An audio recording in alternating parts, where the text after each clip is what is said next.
So finally నా bus pass అనేది వచ్చేసింది. సో బైక్ ఇంట్లో పెట్టుకొని ఆఫీస్కి బస్లో వెళ్ళడం మూర్ఖత్వం అని మీరు అనొచ్చు.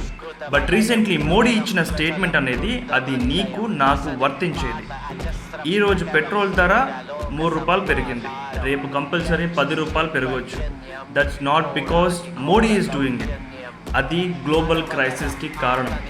మిడిల్ ఈస్ట్లో జరుగుతున్న సిచ్యువేషన్స్కి ఇవి కాన్సిక్వెన్సెస్. అండ్ మున్ముందు ఇంకా ఎన్నో జరగబోతున్నాయి. అవన్నిటిని అదుపులో పెట్టడానికే మోడీ ఆ సూచనలు చేశారు. సో ఇది నీ కోసం, నా కోసం, దేశ భవిష్యత్తు కోసం మోడీజీ చెప్పిన మాటల్ని పాటిద్దాం.